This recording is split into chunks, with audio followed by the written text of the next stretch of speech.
Assalamualaikum warahmatullahi wabarakatuh. Perkenalkan, nama saya Teguh Anugrah dengan nomor NPM 2304 10 10 228 dengan mata kuliah Manajemen Konflik kelas B. Di sini saya akan menjawab 4 soal ETS yang diberikan dari Pak Bayu. Dimulai dari nomor 1. Dalam manajemen konflik kita mengenal the conflict of paradox. Apa yang dimaksud dengan the conflict of paradox? Lah, menurut pemahaman saya itu the conflict of paradox itu merujuk pada situasi di mana pandangan tersebut itu menganggap konflik itu sebagai sesuatu yang buruk dan harus dihindari agar demi menjaga keharmonisan organisasi. Lah, namun kenyataan tersebut itu bertentangan karena konflik pada tingkat tertentu itu justru sangat dibutuhkan agar organisasi itu bisa menjadi bertahan dan berkembang. Nah, jika sebuah organisasi sama sekali tidak memiliki konflik, organisasi tersebut itu akan cenderung apatis, tidak responsif terhadap perubahan lingkungan. Nah, dalam lingkup administrasi publik itu ketiadaan konflik itu menjadi gagasan yang seringkali melahirkan kebijakan yang prematur dan tidak kritis. Nah, oleh karena itu paradoksnya terletak pada fakta bahwa sesuatu yang dianggap meresahkan itu justru menjadi katalisator utama bagi inovasi dan evaluasi kinerja yang sehat. Terus selanjutnya nomor 2, jelaskan kurva dan berikan contoh terkait kurva di samping dalam perspektif manajemen konflik.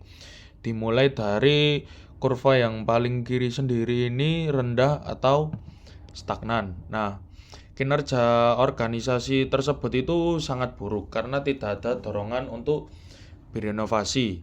Contohnya itu mungkin para pegawai mungkin terlalu nyaman atau bahkan apatis.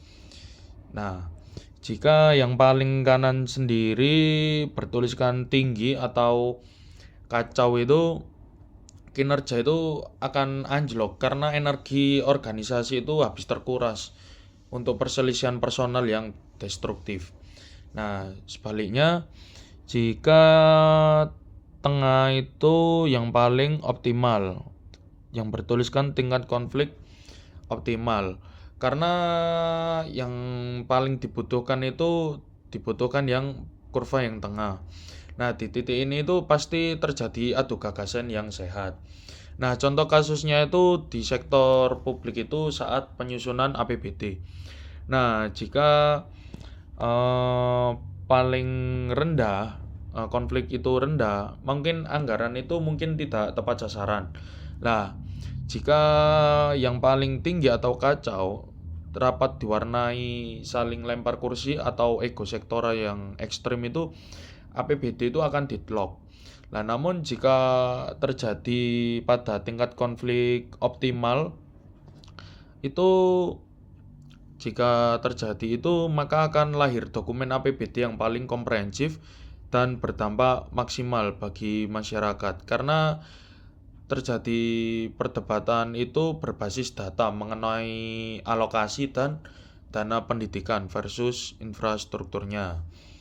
Nah, terus nomor 3 itu persoalkan seorang pemimpin harus melakukan intervensi supaya konflik dalam organisasi tetap pada jalurnya. Bagaimana intervensi pemimpin agar konflik tetap pada jalurnya dan berikan contohnya. Menurut saya itu dalam mengelola tingkat konflik agar tetap berada pada kurva optimal yang tadi dibahas pada nomor 2 lah. Seorang pemimpin itu tidak boleh hanya menjadi penengah, melainkan harus bertindak lainnya seorang dirijen. Lah, intervensi pemimpin itu diperlukan untuk menjaga konflik tetap pada jalur fungsional, bukan personal. Lah, intervensi ini bisa berupa menstimulasi konflik jika tim terlalu pasif atau mereduksi konflik jika tensinya itu konfliknya itu maksudnya itu semakin tinggi atau kacau. Nah, contoh intervensinya itu misalkan di sebuah dinas pemerintahan terjadi deadlock dan ketegangan tinggi antara bidang perencanaan dan bidang eksekusi mengenai target program. Lah, pemimpin Pemimpin itu sebagai kepala itu harus mengintervensi dengan cara mengubah struktur komunikasi, misalnya memanggil kedua kepala bidang tersebut dalam mediasi tertutup, meredefinisi ulang tujuan bersama, dan membuat aturan main bahwa kritik hanya boleh ditujukan pada sistem kerja, bukan menyerang karakter pribadi. Lah, jika di sisi lain tim terlalu diam, pemimpin bisa mengintervensi dengan menunjuk satu orang sebagai devil's advocate atau penyangga untuk mengkritisi setiap kebijakan yang diajukan agar memancing diskusi kritis. Berikutnya nomor 4 itu jelaskan matrik resolusi konflik dalam organisasi dan berikan contoh kasusnya masing-masing. Lah, metrik resolusi yang diberikan dalam soal itu diukur dari dimensi sikap tegas atau assertiveness dengan yang bermaksud keinginan memuaskan diri sendiri.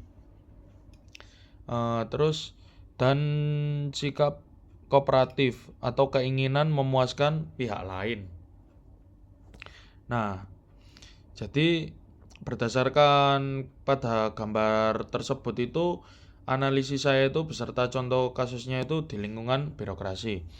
Yang pertama itu paling kiri sendiri atas itu secara bersaing. Nah, sifatnya itu di mana seseorang itu memaksakan kehendaknya tanpa memperdulikan pihak lain. Contohnya itu seorang kepala BPBD yang mengambil alih komando secara sepihak dan memaksa bawahannya mengikuti instruksinya tanpa kompromi saat terjadi situasi tanggap darurat bencana alam demi kecepatan dan keselamatan nyawa. Terus yang kedua itu kanan atas itu kerjasama. Lah, sikap ini itu tegas, tinggi, kooperatif, tinggi. Nah, kuadran ini itu upayanya itu win solution, dalam literatur umum sering disebut collaborating.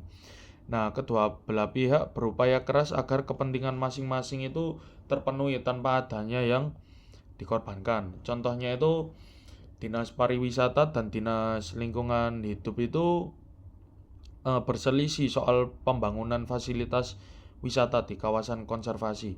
Nah, mereka bekerja sama merancang konsep ekowisata di mana pariwisata tetap berjalan. Terus namun kelestarian alam itu dijadikan nilai jual utamanya. Nomor 3 itu menghindar, kiri bawah. Nah, ini tuh bersifat tegas, rendah, kooperatif rendah. Sikapnya itu tidak peduli, menunda atau menarik diri dari konflik karena dianggap tidak terlalu penting lah atau dampaknya kecil lah.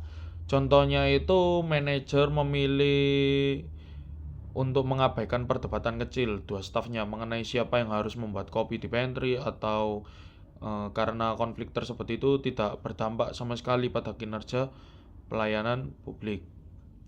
Terus yang kanan bawah itu kolaborasi atau akomodasi, sifatnya itu tegas, rendah, kooperatif tinggi. Pada kuadran tersebut itu bahwa bagian itu yang secara fungsi merujuk pada sikap accommodating atau mengalah. Ini dimana itu adalah situasi dimana satu pihak itu merelakan kepentingannya demi memuaskan pihak lain. Biasanya untuk menjaga keharmonisan hubungan jangka panjang. Nah, contohnya itu seorang pegawai senior mengalah dan membiarkan ide dari CPNS yang baru diterapkan dalam pembuatan desain laporan bulanan. Lah, staf senior itu tersebut merasa idenya lebih baik, namun ia mengalah demi memberikan motivasi kerja dan menjaga semangat pegawai baru tersebut.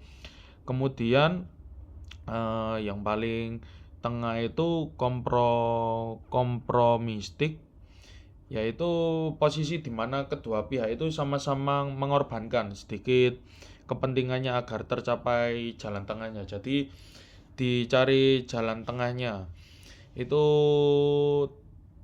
gimana ya, maksudnya itu sedikit kepentingannya itu agar tercapai lah di jalan tengahnya. Nah, contohnya itu dua departemen memperebutkan sisa anggaran akhir tahun sebesar 100 juta rupiah.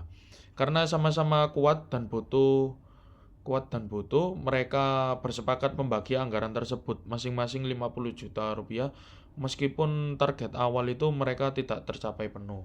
Jadi itu soal yang bisa saya jawab, 4 soal ETS dari Pak Bayu. Terima kasih, kurang lebihnya mohon maaf jika ada salah kata juga. Wassalamualaikum warahmatullahi wabarakatuh.